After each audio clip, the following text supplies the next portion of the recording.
Salut et bienvenue dans cette vidéo consacrée à un nouveau cas simple de modélisation conceptuelle de données. Donc le cas numéro 2, il s'agit d'un locateur d'abri. Donc voici les exigences de données pour cette entreprise, ou bien si vous voulez, les règles concernant cette entreprise-là.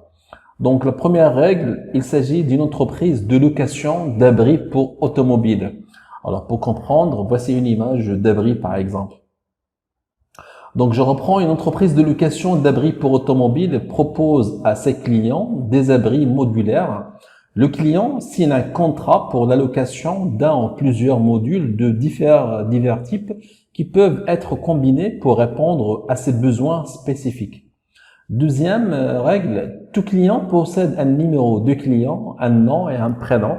Un contrat peut comporter des modules de types différents et un nombre indéterminé de modules du même type.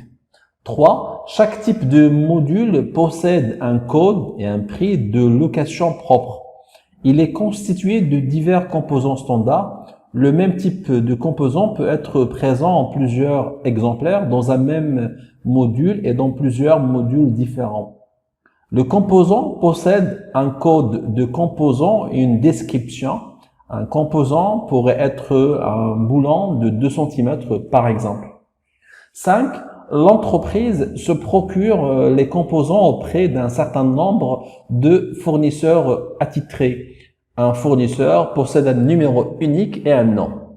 Donc, d'après cette liste d'informations, l'objectif consiste à élaborer le modèle conceptuel de données selon la notation UML. Donc, allez-y, on va prendre d'abord la première information et on va essayer, depuis la première information, on va essayer de la représenter graphiquement. Donc, voici la première information, ou bien la première exigence. Donc, une entreprise de location d'abris pour automobiles propose à ses clients des abris modulaires. Le client signe un contrat pour la location d'un ou plusieurs modules de divers types qui peuvent être combinés pour répondre à ses besoins spécifiques. Donc, à votre avis, d'après cette exigence, quelles sont les entités qu'on peut identifier? Donc, ici, on peut dire que la première entité, c'est contrat. On peut dire deuxième entité, c'est client. Et on peut dire comme troisième entité, c'est module.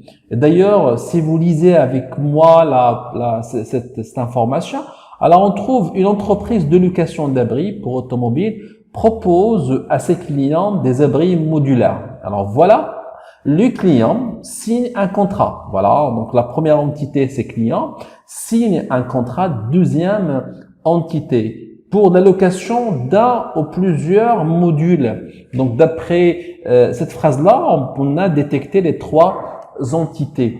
Passons maintenant à élaborer ou à établir les relations. Donc, entre contrat et client, il y a une relation signe. Un client signe un contrat.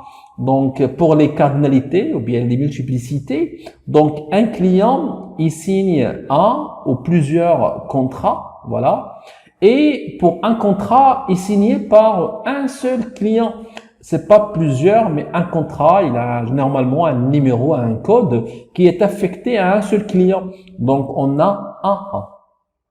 Alors entre l'entité contrat et l'entité module, on a la relation comporte. Un contrat comporte des modules. Donc pour les multiplicités, un contrat comporte combien de modules? Il peut avoir un module, il peut avoir plusieurs modules. Même chose, un module peut être dans combien de contrats? Donc il peut être dans 0 contrat ou bien il peut être dans plusieurs contrats. Donc, voici notre modèle conceptuel de données selon la notation UML d'après la première exigence. Passons maintenant à la deuxième exigence. Donc, on a tout client possède un numéro de client, un nom et un prénom. Donc, d'après ce que nous avons élaboré auparavant, donc ce que vous voyez ici, donc on va ajouter le numéro du client, son nom et son prénom, comme vous le voyez ici. En plus, un contrat peut comporter des modules, c'est ce que nous avons déjà mis, voilà, et un nombre indéterminé de modules. Donc là, on remarque que il y a une nouvelle information, c'est le nombre indéterminé de modules du même type. Donc ici, on va mettre le nombre de modules.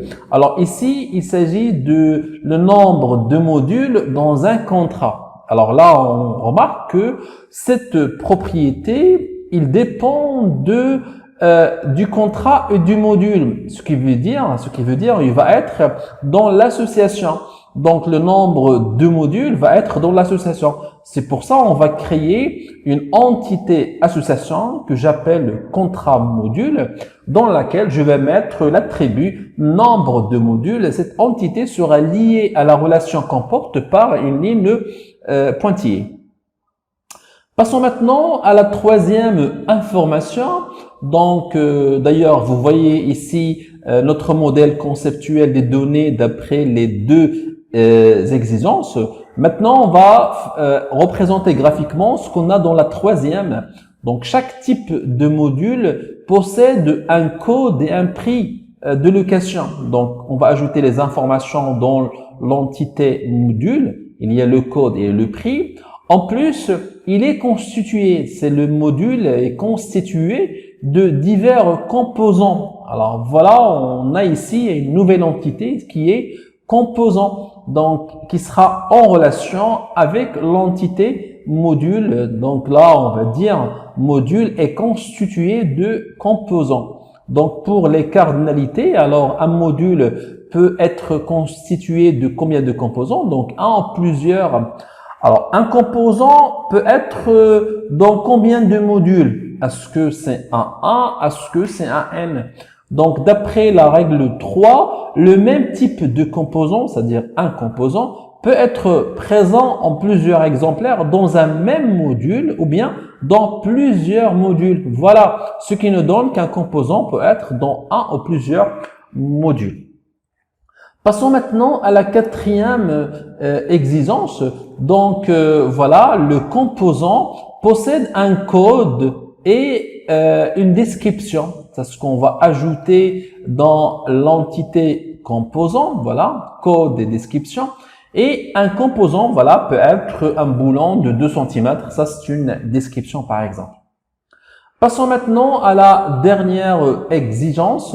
Donc, on a l'entreprise se procure les composants auprès d'un certain nombre de fournisseurs. Donc, on a une nouvelle entité qui s'appelle fournisseur, qui sera en relation avec quelle entité? Bien sûr, avec l'entité composant.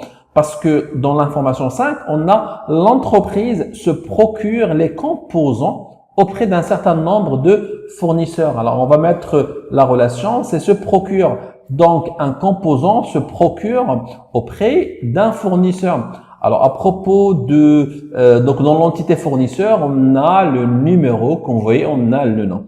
Alors, pour les cardinalités, donc un composant, on peut le procurer dans un ou plusieurs fournisseurs et un fournisseur peut nous fournir un ou plusieurs composants.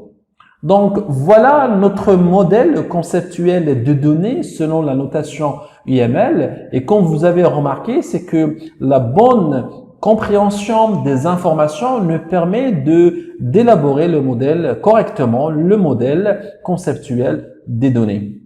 Voilà, je vous dis merci d'avoir regardé cette vidéo. Si vous avez des questions ou des suggestions, n'hésitez pas à me laisser un commentaire. Je le lirai et je répondrai. Merci encore une fois et je vous dis à très bientôt.